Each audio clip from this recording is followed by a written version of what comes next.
Hello, everybody, and welcome to episode 5 of the League on Wheel podcast.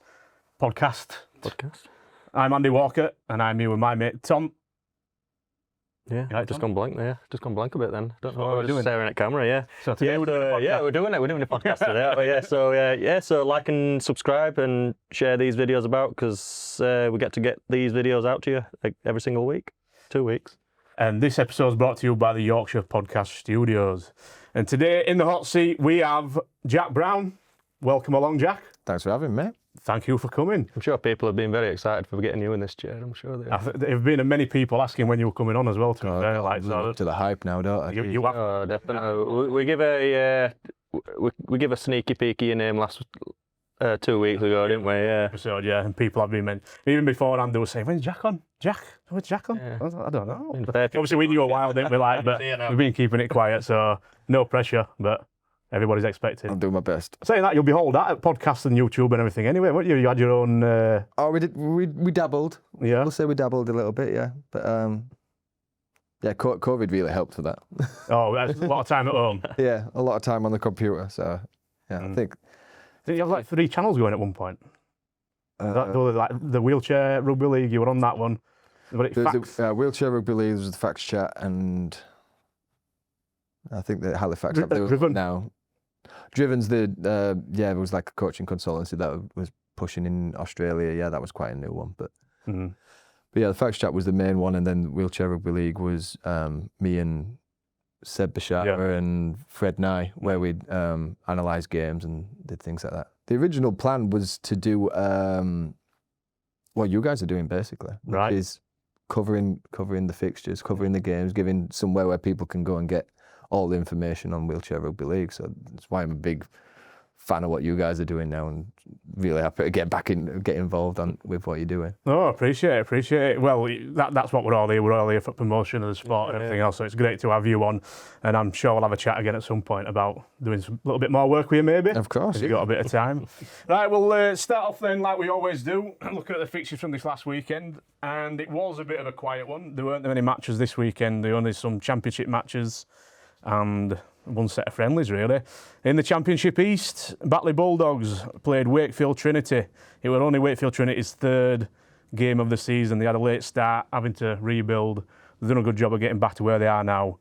Batley Bulldogs beat Wakefield Trinity 140 points to 4. New player Steve Hume scored the one and only try for Wakefield on his debut. Over on the Championship West, Widnes Vikings hosted Hereford Harriers, and they went down 26-46. A bit of a better game than they had week before. I think Hereford beat them I've got it written down here, 94-2. In the previous game? In the previous game, just the week before as well. So it's improvement then, isn't it? Yeah, I think listening to some of the Widnes players, they might not have had a lot of their players available who usually play a lot of their first string games. You can only play who's there, though, can't you? That's the beauty of sport, isn't it? You've got to play what's in front of you. Absolutely. I'm sure they won't make any excuse or anything, but obviously they have pulled it back a hell of a lot. They've pulled it in a lot tighter there. Sheffield Eagles, they had a development and an A-team friendly on Saturday. Sheffield, I believe the development side, played Lee Leopards and came out 32-22 winners. It's good to see Lee getting around everywhere. Have you seen a lot of Lee? They've been out on social media everywhere. I haven't, no. I've seen all the social media and things, but yeah, that sounds like a cracking game, that, 32-22. For a new side as well, yeah, so close. Again, a strong Sheffield setup as well. Yeah, hitting the ground running, so to speak. Yeah. I think so. We've talked about going over there and having a look at what they're doing over there at Lee, but I can see Lee being a championship side next season for sure, where they're getting out there and everything. It sounds like they've got a good setup to go at. And then in the A-team game, Sheffield 46, Salford Tigers 20. Again, that doesn't sound like a bad result for Salford, not being getting rub of the green in the championship matches. So they went against, again, a strong Sheffield A side. That's not a bad result. No, that's not bad at all. Only, 26 points in it, which is nothing in our sport. No, it's not when you see some scorelines that's happening as well. So when you keep it in so close, it's a fast and furious game. It's going to have a lot of tries, a lot of points. So speaking of this fast and furious sport, Halifax haven't had a bad start to the season, Jack. What do you think?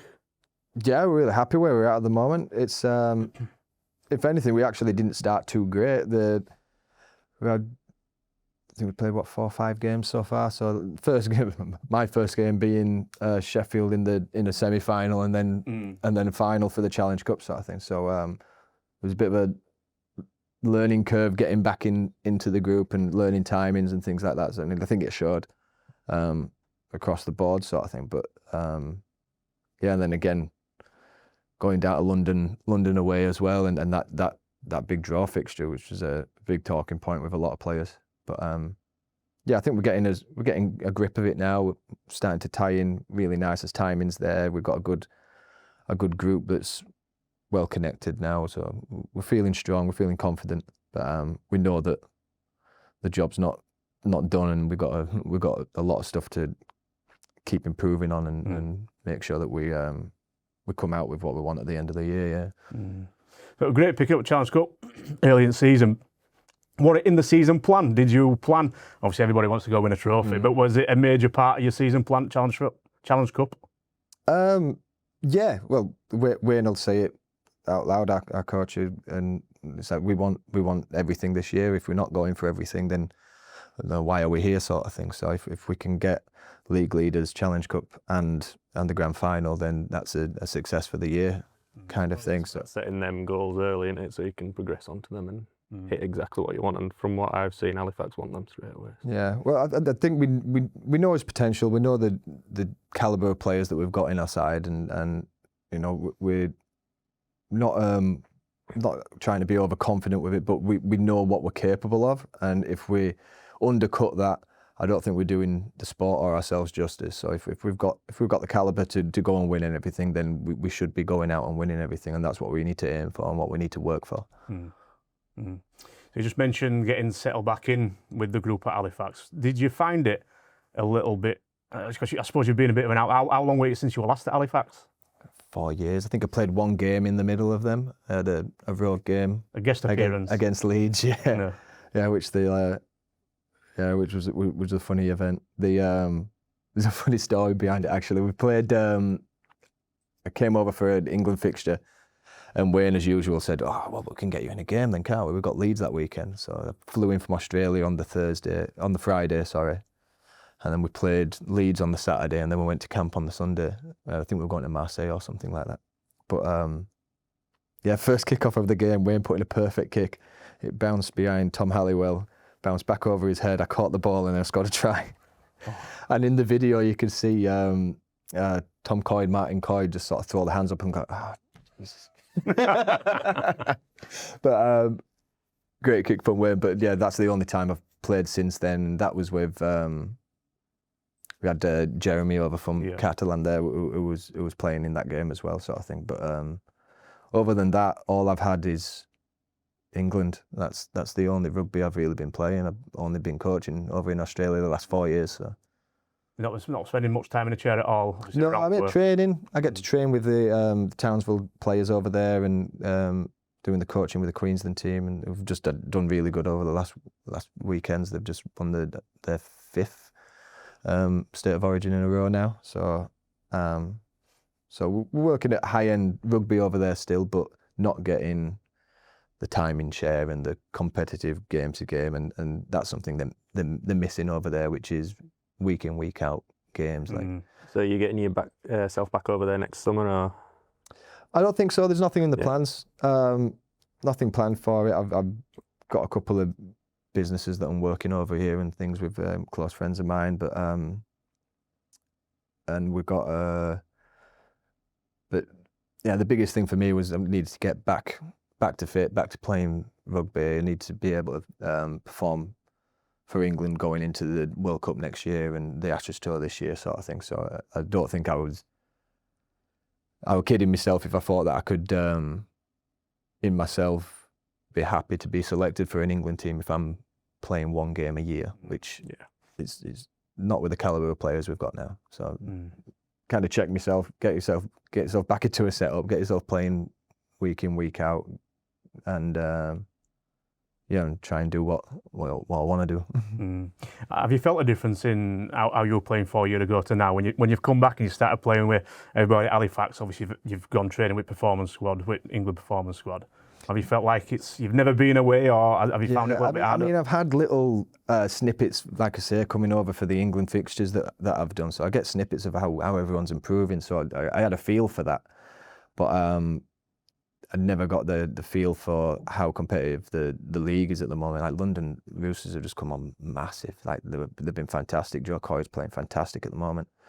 But yeah, I didn't have a feel for how more balanced the league has become now, which is just fantastic. It's what we've been dreaming for years. So I think it's always been a two-team kind of league, and things happening like Wigan winning the grand final before, just out of nowhere, is really good to see for the sport. Like being a big advocate for the sport is like, if the sport's doing good, then I'm doing good. So it was just really nice to see how balanced the sport is now, how good everyone is. We've got we're doing our drills at Halifax and things like that, and Rob's had a couple of checks from me and stuff like that. He's been the golden boy. He's getting a little bit jealous because Wayne's putting me under his wing. So he's like, "Oh, he used to talk to me like that." Yeah. And I was like, "Yeah, I'm back now, Rob." But I'm back. When it comes to your teammates, I think me and yourself were on about this a couple of weeks ago.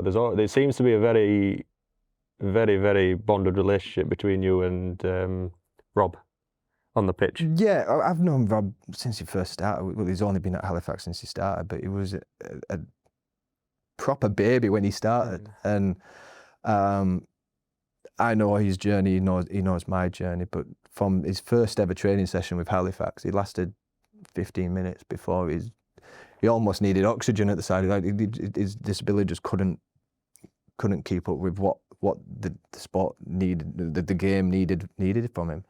And to see where he's come from now, we've just got a real high level of respect for each other of what they've achieved. He's got his golden boot sort of thing. I had a good call with him when he won the golden boot. And yeah, we've both had really good input into each other's development. And he wouldn't think that so much of me, but like the pace that he's playing at now and his awareness on the field sort of thing, it's really good for me in playing alongside that and getting checked and the competition we have in training is really healthy. As soon as I came back our first drill, we're doing some conditioning drills, we're doing some sprints and some different drills that Wayne was putting us through. But you can see as soon as we're setting off, and we do a 12-minute drill where we just do a pushing technique, then we sprint, then we rest, and we do that 12 times. But we can see every time he says sprint, me and Rob are just locking up. Come on, Rob. So that healthy competition sort of thing is really good, and I think that's what is lifting Halifax at the moment, where we've got an array of players who are all challenging each other, and everyone brings something different in their own way. We've got Holmes, who was just the battering round. We've got our Joseph, who's just a nightmare to tackle and just holds the ball up so easily. Everyone's got a different dynamic, but everyone tests each other in different ways. I did the same thing with my brother Joe. We first time playing against him and playing with him, I'm like, I need to get a feel for him, how he's beaten me a couple of times, I'm beating him a couple of times. We had a talk afterwards and I said, I'm trying to work out how's best to stop you, and he said the same to me. I was like, I've tried this, I'm trying that. And during one of the training sessions I was like, right, I've tried a couple of things, he's beat me a couple of times, and I'm just going to try a head-on approach. And Joe's a fair bit bigger than me, but I was like, I'm just going to try and go and get him. It resulted in a broken strap, me flying 3 foot in front of my wheelchair and smashing both my kneecaps on the floor. So I was like, okay, yeah, that was the wrong decision. But now I know, so I know not to go head-to-head with our Joe. But it's been really nice to get to have that competitive level in training as well, not just in games. 'Cause in previous years before I left, training's been pretty much like, okay, get ready for this game. We got and we didn't get tested too much, but now the players are testing each other week in, week out. The games are more competitive. We're getting tested that way, so it's keeping us at that level. We're not getting complacent like we did in the first games against London and stuff like that. It's good to have strength and depth, isn't it? Especially when you're competing at top end as well. Keep everybody on the toes. Yeah, and we've got great depth. Like Jordan's came over to us from Rochdale's just come on fantastic at the moment. His awareness and his just his coachability is fantastic. He just does what he says on the tin, basically. Go get us there, do us this, be available. He knows all his players inside out. Wayne, as ever, is just going to be a vocal person in the middle of the field, just making sure everything happens the way he wants it to happen. So that's, and as long as we do that, then we're in a good place. Yeah, but yeah, it's really exciting to be back and playing competitive wheelchair rugby league again. So you have been playing for a long time as well. Like, I'll be honest, we are a little bit not as knowledgeable until the World Cup. Everybody knew your name after the World Cup, Tom Halliwell, Tom Coyd. You became an household name around rugby league circles especially. But you've got a longer history than that. Can you just tell us a little bit how long you've been playing and how you actually got into the sport? Yeah, I was really lucky. With me and my brother Harry, we played basketball from when he was like nearly 10 or something like that. I'll have been about 13, 14 or something. But we were playing basketball for years for a club called Cardinals in Cleckheaton. And the chairman of that is Malcolm Kilty.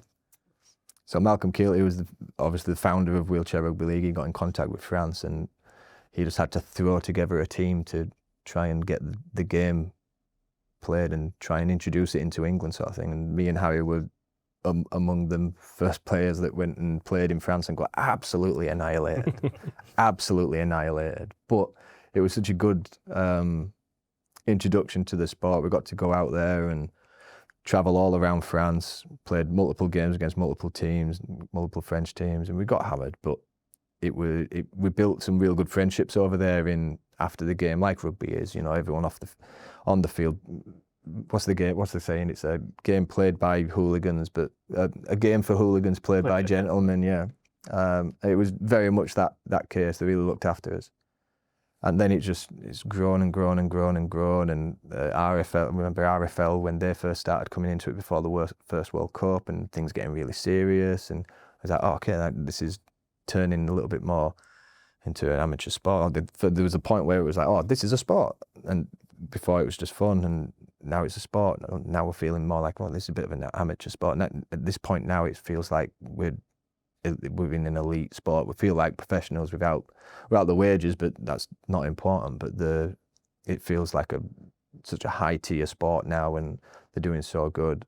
The development of the sport, we just found out, I've just told you earlier, we just found out that the growth of Wheelchair Rugby League is set to surpass wheelchair basketball. And that's over a 20-year period. Basketball's been going for over 50 years now. Well over 50 years. It seems to have exploded this past year, though, a lot. I think that's the league itself, and showing good competitive games, getting good coverage as well, and the calibre of the players across the board in all the teams is just, it's an exciting game anyway, but when you start getting it really, really competitive and really, biting your fingertips, sitting on the end of your chair, sort of watching these games, it grows even quicker, and more people are buying into that culture of what Wheelchair Rugby League, which is an inclusive sport that's competitive and aggressive at the same time. Mm-hmm. Mm-hmm. We talk about how the Super League's come on, especially.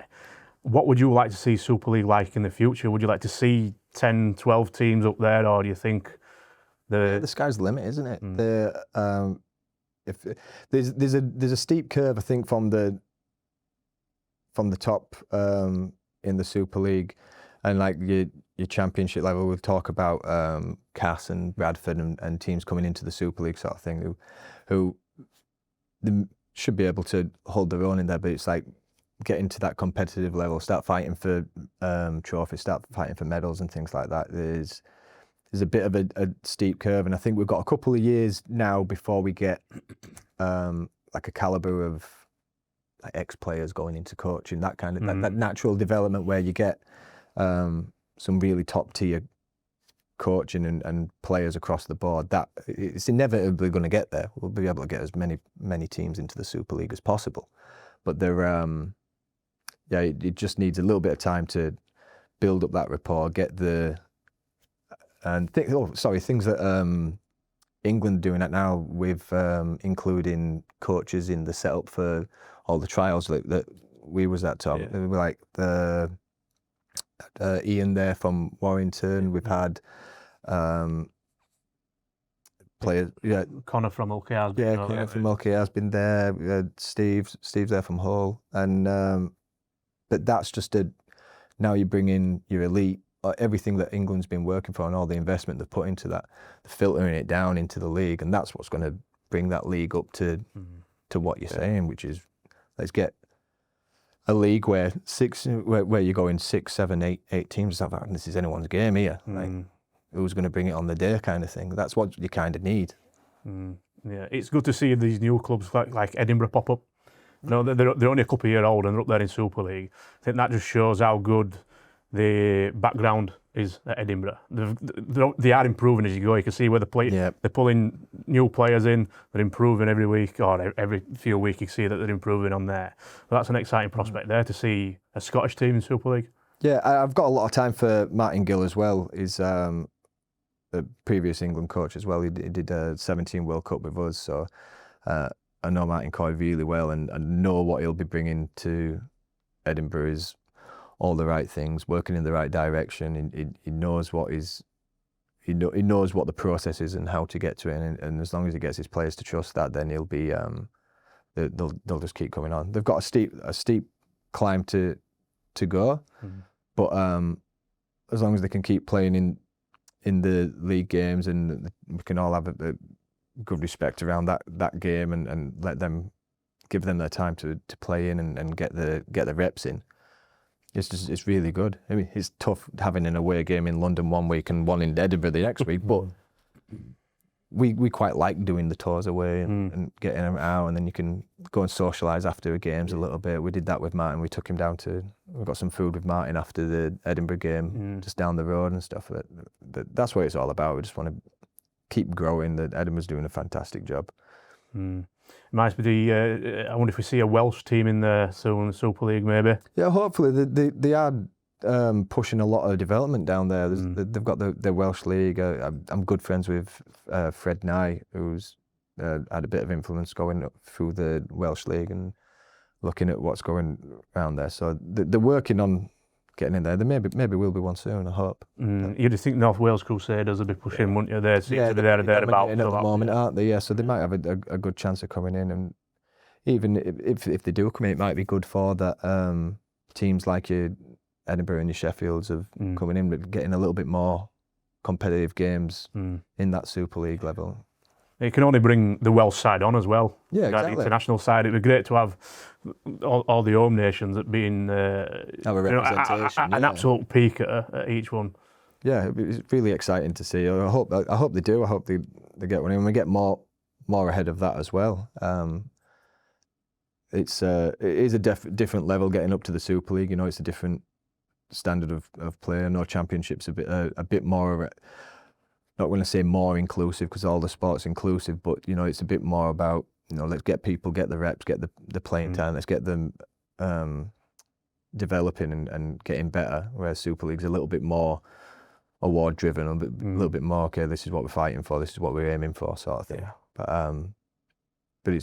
But I hope to grow both and see more and more games, so your clipboard gets fuller and fuller and fuller. It was just be a 2-hour podcast. That's what we need. It'd be an hour of fixtures and results, won't it? But yeah, it's not a bad thing. Yeah. Once they're getting all them kind of games on, we might have to knock fixtures and results on Edinburgh when we get to that time. To the teletext and have them that way. Yeah, well, that's have them rolling up back. That's what we need there. That's it. Have them rolling down here, all fixtures and results as we go. I'll have them a bottom at screen. So much to think about there, Tyler. So you mentioned, I'm not saying you're getting on a bit at all, Jack. That's not what I say. But you're on about players coming. You're on about ex-players going into coaching. Obviously, you've got a coaching background already. Do you see yourself going down that route and taking a bit of a? I'm not saying you haven't taken a serious coaching role before, but do you think you see yourself going to any kind of elite coaching in the future? Maybe. I mean, no time soon. I feel like I've got enough time in my playing career. I always go to Gilles Clausel from France. I look at that guy. He's an absolute unit. Yeah. Absolute unit. That's 62 now, I think he is, sort of thing. So still going strong. One of the best players in that French team, sort of thing. So if I can get even close to how long his participation is in the sport is would be an absolute achievement. But the coaching side of it, I don't regret going over to Australia or doing the coaching over there. So I think it taught me a massive part about my game over there. Really getting into the nitty gritty of how always being able to coach. When I've coached for Halifax before, I've always been able to pull us out of a hole or do something like that because I'm on the field or I can play, I can do something. But being completely out of it is so much more stressful. So much more stressful being able to try and get the best out of a player and say, like, okay, you're in a hole now, how are you going to get out of it? You've got to work your way this way, you need to do this, you need to do that. It's so much more difficult. It really taught me a lot about people skills and managing and how the game works and how momentum shifts. And yeah, it's been a really good experience for me it has played a massive part in my game, but now it's time to, get my head down, start playing, get the physical part of it. I took a step back from the coaching side of it. I'm not doing, I'm not on the coaching staff for Halifax or anything like that. I have conversations with Wayne all the time. We can talk about things. We have the whole time since I've left, but the focus is solely on, we want to win this next World Cup and I want to get myself on that team and I want to be the best player I can at the moment and just get the best out of myself before it does deteriorate and fall apart. Anybody who's had any kind of rugby career is falling apart. Yeah, exactly. Definitely. As a preparation for the World Cup, we've got Ashes coming up this autumn. Has Tom been chatting with you to get some insight on some of these Australian players you might be coming across? Yeah, well, we're constantly in conversations. I'm still really close with all of my Queensland brothers over there. We talk all the time. I've been following their State of Origin last game as well. We talk a lot, me and Tom, and we talk about what Queensland have been working to, and there's a kind of conflict of interest there in a sense because I've got a foot in the door at Queensland. I've still consult them and help them out along the background sort of thing. But I think that's the beauty of the sport is that we can have that. We can go up against each other at the end of the year, and we can have that competitive thing, even though I can be rooting for them. Does that make sense? Yeah. So I can play against them, and I can say, like, you guys are going to have to work on this. Our ruck speed's really, really tough at the moment. We're really aggressive. It's going to be a tough thing. You've got to be able to keep your head, give them tips in that sense, and say, but I'm not going to let you do it. It's a really healthy competition, and the lads are really good over there. Same with England. We say this is how they're playing. This is what to expect. We need to be ready for it, and it's a good mutual respect across the board that way. How's the training camps been going at the weekend? Do we aim towards this? Oh, fantastic! We just had the camp down in Roma at the Roma facility for making wheelchairs. As much as we didn't go out and push in a chair or do any training, it was we're going for getting measured for potential chairs. So the players. Training consists of flying about a car park in mobility scooters. Yeah, well, there's a bit of fun. Roma were fantastic with us. Yeah, And exactly. They basically just they pulled the whole England team in and gave us full reign of their factory, which is. I don't know if it was a smart thing or a thing. When you get scraps in a mobility scooter, he's bad enough in a wheelchair, but yeah, now you put a motor on the back of it. Geez, but yeah, it's really interesting to get down there and get into the culture of their company. So we met with Steve and John, the owner of Roma. He comes from an engineer background, and we had some really good talks. Really getting into the nitty gritty about what a wheelchair mechanics needs, what needs to change, and all. Is innovating with different materials, different testing. He stress tests everything, but we have the body contour mapping apparatus that they use down there, and everyone on the squad's been measured up this weekend. And I was a bit dubious at first because I was like, oh, I'm going to be in a fixed chair, it don't move around, and it's going to adjust, but how am I really going to get a feel for what the chair is going to be like? But surprisingly, it's like oh yeah, that'd feel better, and that up, oh yeah. So thinking I was going to go down and say, here's my measurements for my wheelchair, make that. And I made a couple of changes out of comfort and things, and they're going to offer us, which they offer everyone, is a second fit. So you go down there, they make the wheelchair and they just tack weld it, so they don't fully weld the wheelchair, and you get in and you just have a push around their workshop, their factory. So you get a feel for how it moves, how it turns, and you can make any changes then. They can just break it off, put a different piece on and stuff. But no, they really looked after us. They really rolled out the carpet, so to speak, and the players all came away with like feeling really, really confident about these new Roma chairs that they're going to do.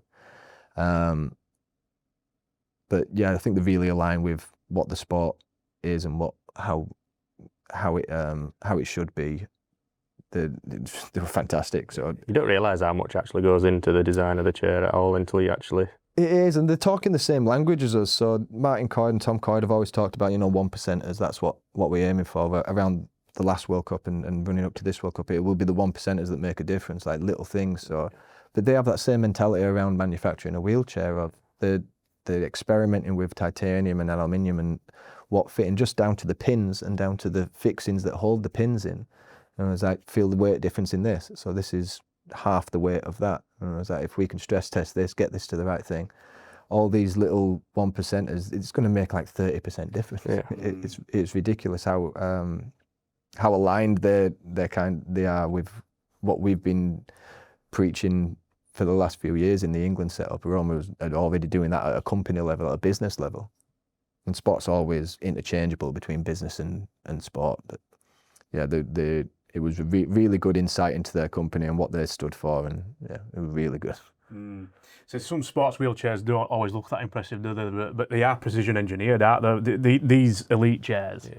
When I say elite, obviously that's a brand name as well. But these top end chairs, they are really precision engineering. Same kind of precision that goes into cars and motors. They really do. You just mentioned then about how much like the 1%ers make a difference, and obviously the little tweaks in a chair make a difference. Obviously I've been struggling with my chair a bit with the weight loss. We were just on about it before the podcast started, and RGK sent me out little side padded, like an inch worth of like side padding. It took me in a bit more, just to build up the side, and that made a massive difference. Yeah. It's the tiniest little padding. Just been having that contact to have. Yeah, but I think the idea behind it is it just makes you, because you're a bit loose in chair, it makes you more in the chair. Yeah.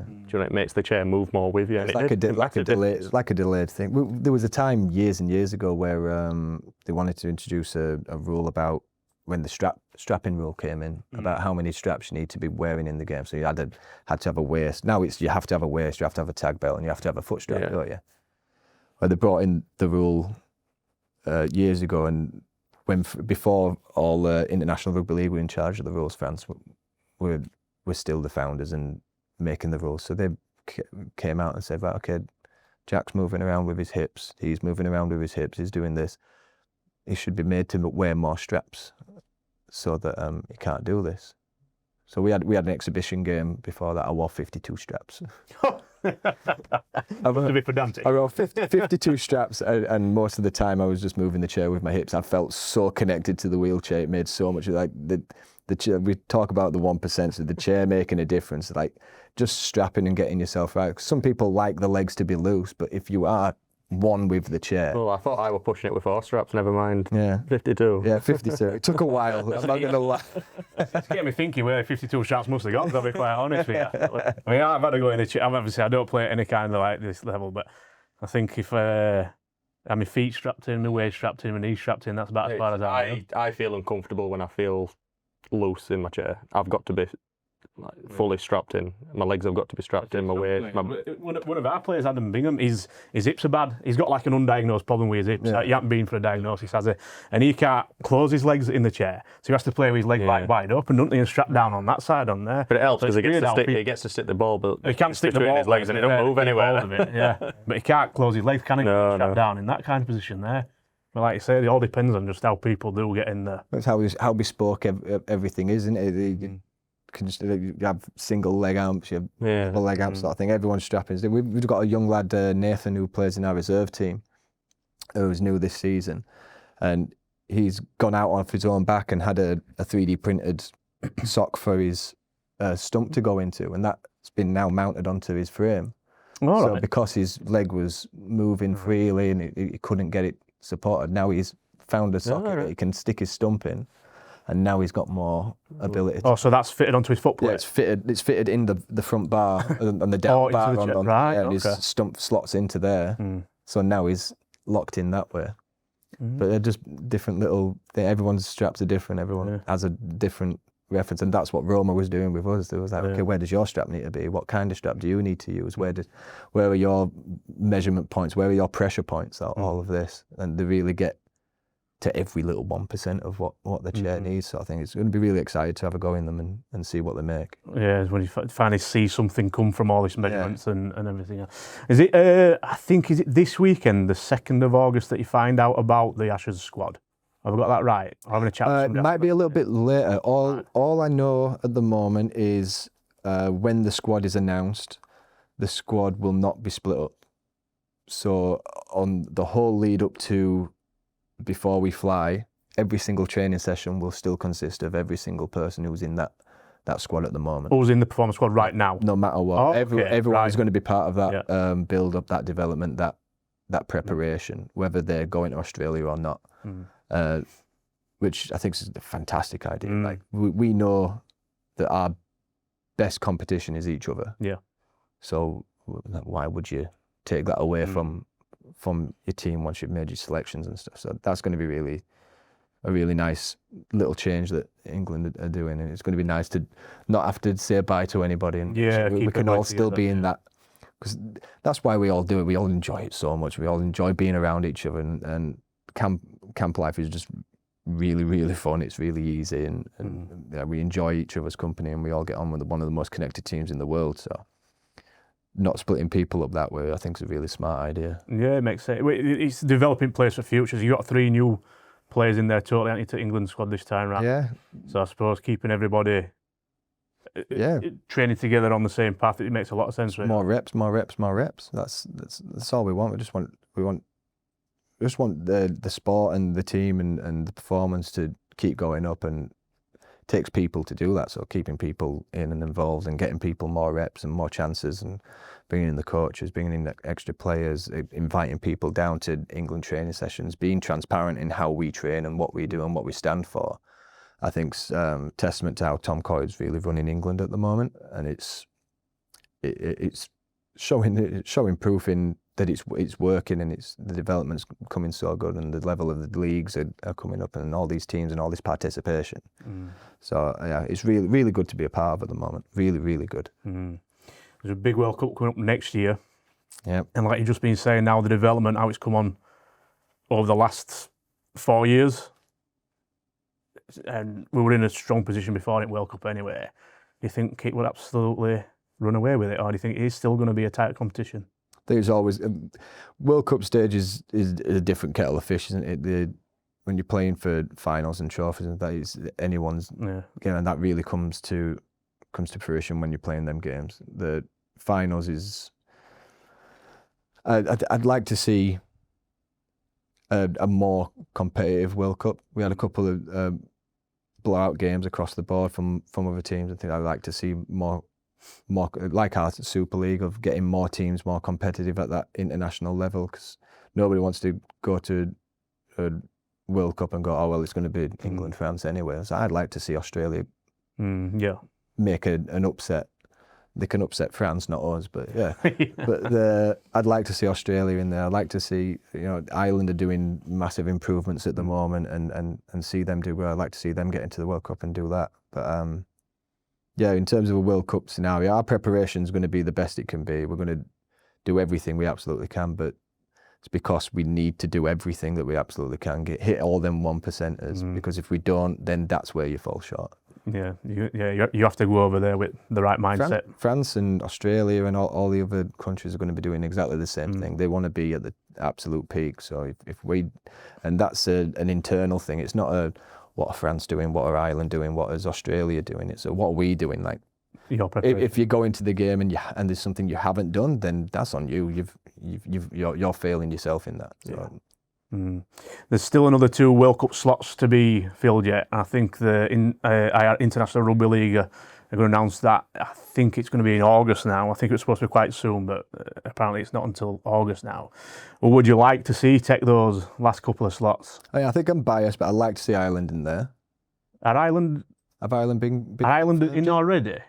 Weren't they third? Weren't we? I think the third because they were a third place. Third at the moment, so they must be there. Yeah. Yeah. So yeah. I don't think Wales are in there yet, are they? I don't think Scotland are. Yeah. So we've got Wales, Scotland.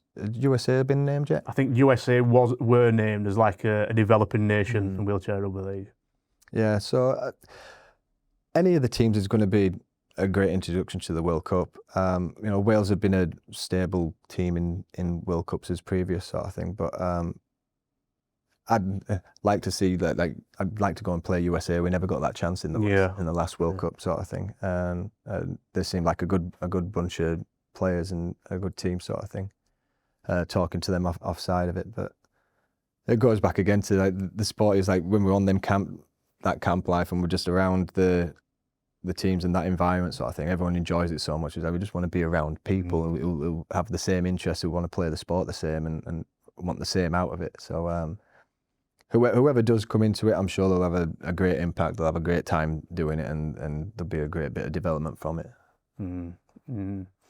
It's something I'm looking forward to anyway at World Cup next year. Definitely, It's something let's go watch some. I think we'll have to take us cameras about we into our zone. Have to think about that, won't we? Definitely. We thought about doing it for Ashes, but I don't know if we'll get out there. To be quite honest with you, I'll have to wait. Two extra tickets. 2 extra tickets. We'll jump up. We'll jump on board. We'll jump on I've got plane some with you. contacts. I'll see who can put you up. Yeah, go. We'll bring a camera. You sort of the room. We have to get through to wives first, don't we? Don't tell them. It's all right. They'll listen to the podcast. I don't know. Yeah, Get away I think Claire does. Yeah, let's screw it now. Screwed it. So this goes out later, doesn't it? So we can book the flights. We'll do it before then. Yeah. That's if we book it before that. It's already done, then we can't waste no money then. I'll just have to What is it? Don't ask for permission. Ask for forgiveness. Yeah. But yeah, I suppose once we're already out there, there's no. Just not tell them. Yeah, there's no issue. Lindsay wins at rugby. Just don't say what it is. Yeah. Well, interesting. The 2017 World Cup. Our friends down in the Argonauts, when Lewis King was down there, Fred Nye, James Hazel and stuff, they all went out to France for that World Cup, and they did a little vlog of following the whole World Cup experience and stuff, and then went to watch a load of games and that. But what stemmed from that was them making the England side from that. Like they showed all from just being just from being around it. They got but they took it off their own back. They went over to watch the World Cup and be around it, and the team got into seeing them while they was out there and stuff, but they really enjoyed that getting around it sort of thing. But it was interesting. It'd be nice to have someone following us around, to be fair. I think it'd make an interesting. There has been some nice documentaries on, haven't there? You'll have seen the Lead Rhinos one. Yeah, that were on. That were a good one to watch, to be fair. Well, it is talks that we've been having between ourselves, really, isn't it, about doing some kind of like a special episode, like a documentary kind of thing. Like a documentary. Now, whether we do go to Australia. I don't know. That might be an exclusive, yeah. That might be. But no, we're thinking about getting out there a bit more, down to different teams and games and things like that. And I think that's where we're going to progress ourselves to, isn't it? Yeah. It's getting. You're getting the insight from that as well, getting around different teams and different cultures and how they work and what their processes are, sort of thing. I think people would really benefit from getting that out on social media. I think a lot of people. How does Halifax actually train? And everyone just thinks it's just Wayne sitting in the middle of a pitch screaming at everyone, which it is. But how is how are they like this, and how are they different from these, and seeing the behind the scenes, because I think you'll find every team in the league and across the board are all open that way and are all happy to share things that way. And we have it with. Tom Coyd after each London game, we sit down, we have a beer after the game, and we're like, okay, well, this is what we were trying to do. This was our game plan. I was, I were trying this, and I was like, yeah, that really worked on that. And we give everything to each other, completely transparent. Yeah, we've found that as well. Obviously, being involved with Batley Bulldogs, now we've found that as well. We'll go play Bradford Bulls, and Richard Wright will be one of the first people to come over and say, when this happens, you want to. And it's very open. And Kieran has done as well. Kieran did it when we played them at home. It was there at the weekend again. Yeah, Richard were at our match at weekend as well, wasn't he? We were helping out mechanic in this. We're going to have to sign him on as a mechanic at our place, I think, to be fair. He's also. I think I was asking him to do a bit too much for that. He came to enjoy the rugby, but it ended up working. But a lot of people who listen to the podcast have said that as well. They listen for the insight to how other people do things. Obviously, Tom Halliwell were on at first one telling us that at Leeds, they look after their own fitness there. They don't really do any fitness training at Leeds. Yeah. All individuals do theirs. Richard told us at Bradford, they integrate a lot of fitness into theirs. Everybody does everything a little bit different. Yeah. Just got to see what works for who, aren't you, really? Yeah. It's like, well, our philosophy around that is like we keep ourselves fit, we do gym work and all of that, but what we do is we don't do fitness to improve speed or stamina in training. We do conditioning drills to fatigue ourselves and then run drills fatigued. Oh, fatigued, right, So yeah. we rather do all of our set pieces, all of our set plays, all of that after we've just done a drill that's knackered our arms once your head's getting a little bit tired. It's like plays under pressure as well, isn't it? Yeah, You know, and it sort of it helps towards the latter end of the games when that becomes, I felt like this. This was last Friday at training. And that's how it feels. And and just getting the reps in that way. But everyone has their own way of developing and progressing and working, and you have to work with what you've got as well. Some teams don't have as much court time or pitch time in their training facilities as well. But you just got to get the most out of what you have got. That's one thing. When we know about court time, it's just an expense. Yeah, it's a massive expense. That it's just a massive expensive sport, isn't it? Yeah. And court time is one of the bigger expenses around this year. I think we did mention about like next year, your pre-planning and things like that. When we're saying like maybe getting like a fitness session in towards that week as well, like somewhere, off the court, so to speak. You find like running tracks are usually pretty good. Some of them are usually quite open. They're not too expensive to get to. Yeah, well, I've got a link to a running track, so it'll be all right, won't it? I'm an athletics coach. Yeah, there you go. It's not on my side there for that. It's not what you know. It's not what you know. It's definitely who you know. Definitely. Right, Jack, we're going to almost wind up the podcast, but we're going to have a look at the fixtures for this coming weekend. I'm going to shout out the fixture, and I want you to give me your first response of a winner of the fixture. Okay. So, starting on Saturday, the 2nd of August, Super League matches. Hull FC versus Edinburgh Giants. It's going to be an interesting. I think that's going to be a really close game, that one. Right. I might actually pip Edinburgh, but it's going to be just. Edinburgh just? I don't think they're favourites, but I think they might be able to pull something out of the bag for that one. Oh, I think the loss of Tristan is going to be a bit of a hit for Hull at the moment. Yeah. But they've still got Josh there, so that's what Josh holding up the ball and playing through the middle has been fantastic at England camps and things like that. So I think it'll be tough, but I think if one of the Hull players can fill that slot that Tristan's kind of left there and be that yin and yang for Josh, then they'll do all right. But I think Edinburgh are a bit more of a connected team. They're more balanced across. So if they can hold their defence, and I reckon they've got a good shot of it. But it'll be close. It will be close if it is. I'll keep an eye close. I do keep a close eye on Edinburgh ones. I just find it interesting to see how they're going to go as like the new team in Super League. I know they're not the only new team in Super, but a new team and in Super League. Leeds Rhinos versus London Roosters. Again, another tough one. So I think that's where we'll see Tristan playing. I'm guessing. But again, with the DPI, ND classifications over there, they're kind of restricted in who can play. So you still can't have you and Josh and Tristan on at the same time. So it'll be a good dynamic for Leeds to be able to play that. But I think London are still just firing on too many, firing too well at the moment. Joe Coyds and Lewis are fantastic at the moment, and they're getting a lot more depth. They've got a lot more depth of skill in London now. They are looking. I mean, we've played them twice now, so we've got a good idea of how they work. Yeah. But they're I think London will take that one. London on that one. Wigan versus Halifax. I think we'll do it. I know what Wigan are like. They've got the ability to pull a game out of the bag, sort of thing. I know we'll be going into it favourites, but I think our preparation's too good at the moment. You can back yourself on that one. In the Championship East, York Knights versus Wakefield Trinity. I think York will take that one. Yeah. Wakefield pretty new into it, but still, reps and reps and reps. Yeah, they're getting the game time in. They're doing it tough. They've had the first match they played Castleford 3 nights after. Yeah. And then they played us again the week after. They've had a tough start a few weeks, to be honest with you, of Wakefield. You can see there is some sparks there, isn't there? Definitely with Wakefield. Yeah. I think they've got a great player in Amy Scaife. I always call her Lucy, but I actually got a right name today. Yeah. She's only 15-year-old, but you can see how she plays. She plays really well. But I think they'll come on. Well, she comes out of nowhere, don't she? She's quick, isn't she? Yeah. Deceivingly fast as well, yeah. Batley Bulldogs versus Castleford Tigers. See, I'd love to back you boys. I would. But he wants to be. I'd love to back you boys, but I think Castle will be able to. We'll take that one. They're going strength to strength as well at the moment. I think they're in contention for winning it this season. We've seen after their game against Bradford, we went down to watch that game in Bradford. So I think it was really nice to see how their thing. I've been to some training sessions with Cass. I've seen how they're working and done some things with them as well. So I think Cass are pretty solid at the moment. Yeah, they're looking strong. They're still unbeaten so far in league as well.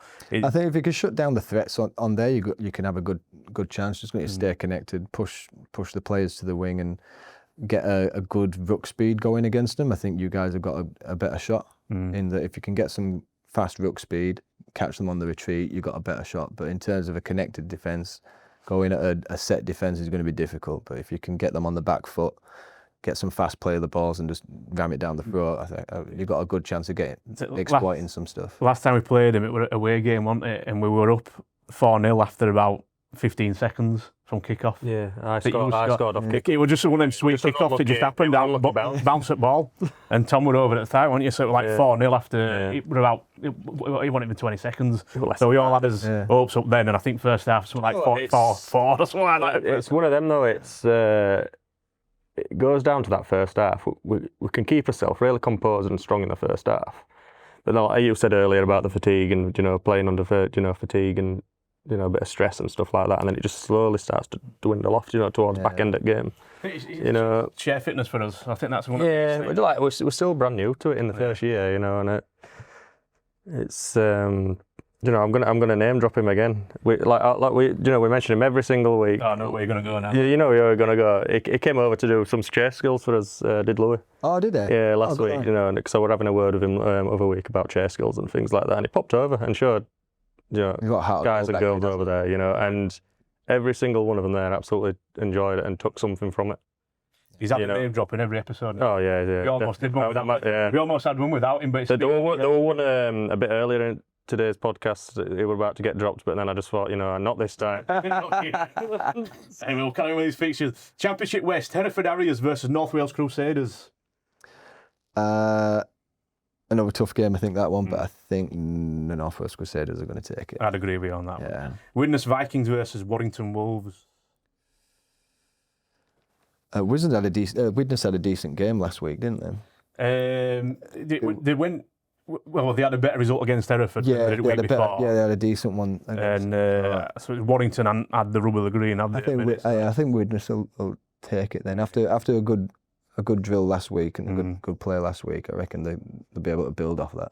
Rochdale Hornets versus Salford Red Devils. I'll go with Rochdale. I think they're doing well. Down in the Regional South, Medway Dragons versus Brentwood Eels. Do you look at the lower leagues? I haven't seen a lot of them, no. But I'm aware of Medway and how where they've come from. What their passes and stuff. So. Yeah, I back Medway. I like Medway. And then on Sunday, I've never been. Well, I suppose it is a good venue down there. I've never been like that. Championship East, Bradford Bulls versus Ulkayar. I think Bradford again will take that one. They're still doing good. You can't really. Kieran's just scoring for fun at the moment, isn't he? But, they're a pretty solid side. They're fast. I think same. Just repeating myself on the other games is if they can keep the defence connected, limit Kieran's line breaks and just shut that down and make the rest of the team have to play off it. Then I think they'll have a shot. But they've got to be really connected and because he is really good in his chair. Yeah, no, he's come to a couple of Halifax training sessions sometimes and stuff, and it is a nightmare to defend. Yeah. They're the really fit side of Bradford as well. The fitness is another level. I think we played them 2 weeks ago, and at half time it was 34-30. So Batley were really excited to be at that point against Bradford. And with 20 minutes to go, they just turned it on. Well, they didn't just turn it on. They were exactly the same as they were before. They didn't slow down, whereas we tailed off, and they just kept on going. So I think their chair fitness is just a lot more superior. Yeah, I think the hammer in the conditioning at the moment. Yeah. Right, Jack, it's been great to have you on our little podcast. Thank you for coming on.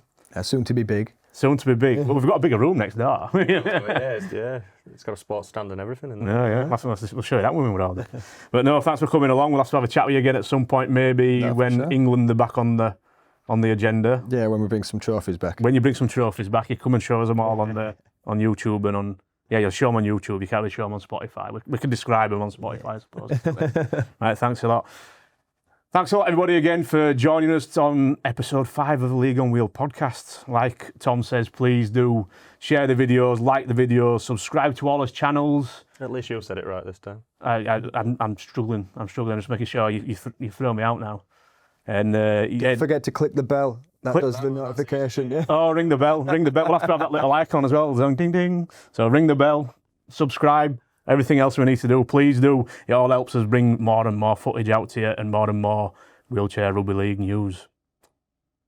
You happy with that, Tom? All sorted, yeah. Thanks a lot, guys. See you later. Bye-bye.